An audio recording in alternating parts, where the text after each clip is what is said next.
Coming up next on Flightline News, we'll recap the results of the NIFA Region 9 competition that was held here at Daytona Beach. And the vote is in, find out the new paint scheme for the Cessna fleet. Flightline News starts right now.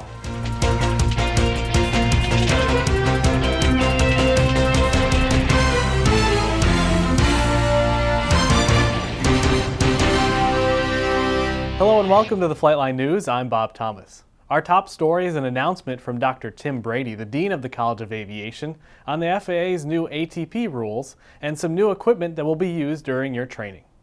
I've got some really interesting and wonderful news to let everyone know about. President Johnson has authorized the purchase of a CRJ full motion simulator.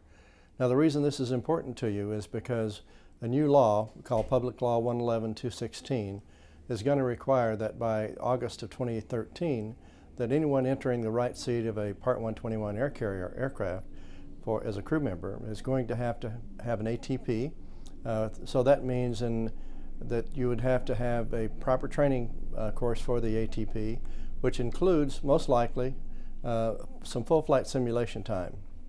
So the course that we would create around that would be a 20-hour course that would be partially composed of the CRJ FTD and partially composed of the full flight simulator device time. We're negotiating now with a supplier for that CRJ full motion simulator, and we expect that we would have it on premises along about February or March and have it certified by the time the new rule goes into effect, which would be August of 2013.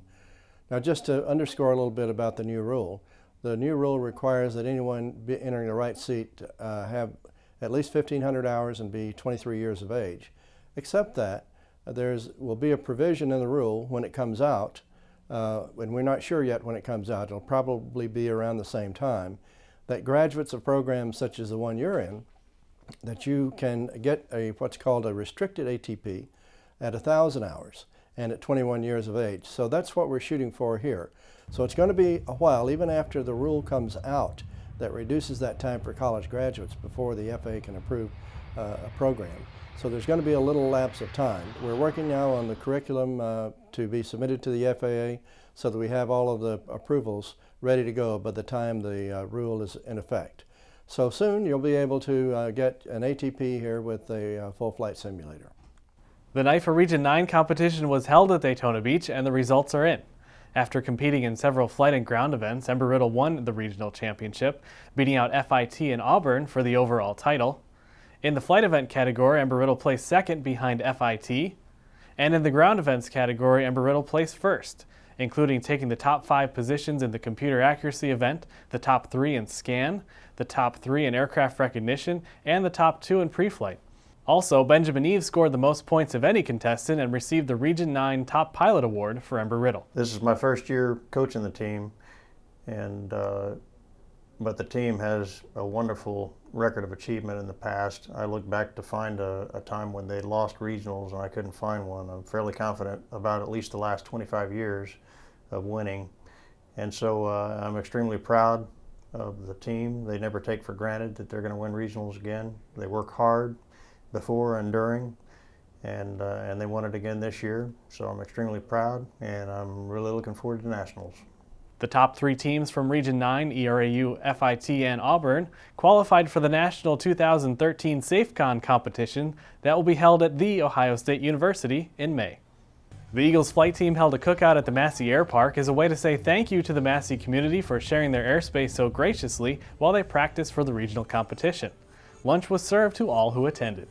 Hurricane season ends on November 30th, but the threat of a storm is always around. To stay prepared for any situation, the flight department has a plan in place. So we have a lot of resources here at the university. First and foremost, we have a meteorology staff upstairs that's second to none. Dr. Barry in particular, he can provide forecasts up to 2 weeks out and kind of give us a general sense of what's going to happen with these storms and what directions they're going to be going. My role is to monitor the tropics during hurricane season, and when I see a threat to the flight line in our university, I let the appropriate personnel know.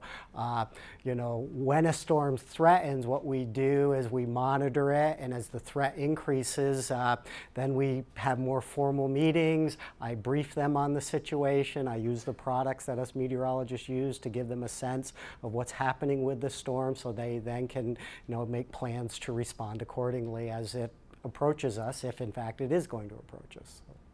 We decide whether or not to evacuate the fleet based on the track and intensity of the storm. Generally, anything below a Category 1 hurricane, we're gonna stay on the airfield. We actually have enough hangar space around the airfield to hangar the entire fleet and to protect it from the high winds associated with a tropical storm type system. So beyond tropical storm Category 1 or higher, we're going to evacuate the fleet, and we want to do this at least 72 hours in advance of landfall. So we are making those decisions day by day. We're constantly reviewing 3 or 4 times a day what the current tracks are, what the current forecasts are, and then we make our decisions based on the information that we get. The Industry Advisory Council is a group of professionals that meet twice a year and represent the fields of various degree programs at the College of Aviation. In fact, the recently created Commercial Space Degree program that will go into effect in fall of 2013 came from the suggestion of Mr. Bob Cabana, the director of the Kennedy Space Center and a member of the Industry Advisory Council. We have Industry Advisory Council members, a number of them from the airlines and from manufacturing facilities and components. So we take their advice to heart, because these are folks who are going to hire you. So we want to listen to them very carefully to make sure that we have the curriculum, the program and the courses that you need to get hired by them. So they're very important not only to us as a college, but to you as a student or an instructor. Since 2005, the Flight Department's Chairman's Advisory Council, consisting of 8 to 10 students, meets with the chairman on a weekly basis to provide feedback on all aspects of the Flight Department. Here's Gabby Hookstra with more. The Chairman's Advisory Council is a group of students who meets with Ken Burns every week to discuss the operations of the Flight Department, to make suggestions on improvements of everything that goes on in the flight line, whether it's safety or flight instructors or check rides or anything of that matter. And what we do is we take student suggestions, there are 9 of us on the council, and we bring them to Ken Burns and we see what can be done about that. What we've decided to do is make a Facebook page. It's called Flight Student Suggestions. It's completely confidential. We want people to feel free to bring their suggestions to us so that we can then relay them to Ken Burns.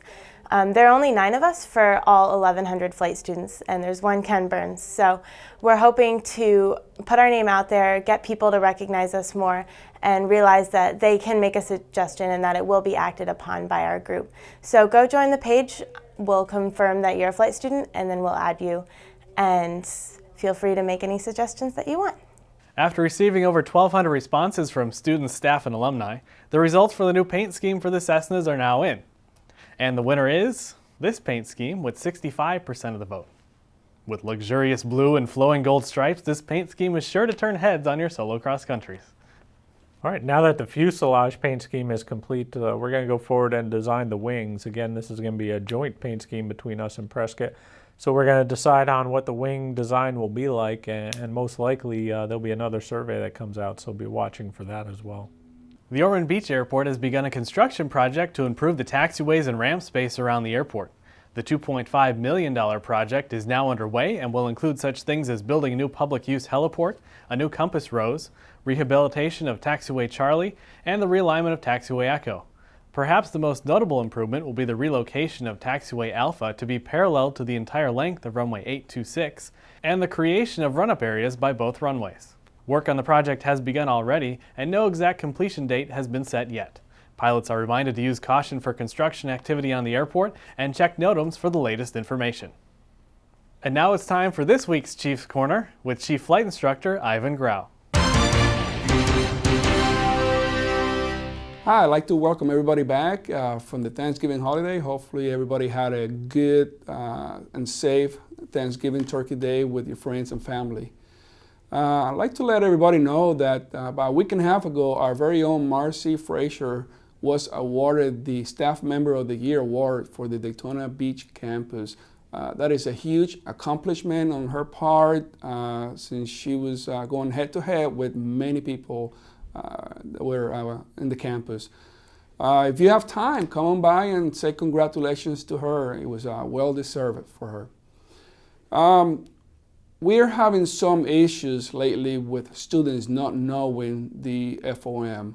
As you all know, FOM is basically our regulations, it's our guidance, it's how we conduct our day-to-day operations. So it is imperative that you and your students know the Flight Operations Manual and its contents inside and out, because what you don't know is what it could get you into trouble. So please review it. If you have any questions, if you have any suggestions, come on by. If we can make it better, come on by and give us some input. The last thing I'd like to discuss with you guys today is we're coming up with the Christmas holidays, and this would be a good time for you to start looking at a good breaking point for your students' flight training. If you are unsure where to stop the training with your students before they go home for the holidays, please talk with your training manager so you guys could go over their records and decide the best time to stop training. Thank you, and you all have a great week. Next time on Flightline News, it's check ride time. Find out all you need to know to make your practical test hurt less. If you'd like to send us your comments or suggestions for future stories, send us an email at specialvfr@erau.edu. That concludes this episode of Flightline News. I'm Bob Thomas. Thanks for watching.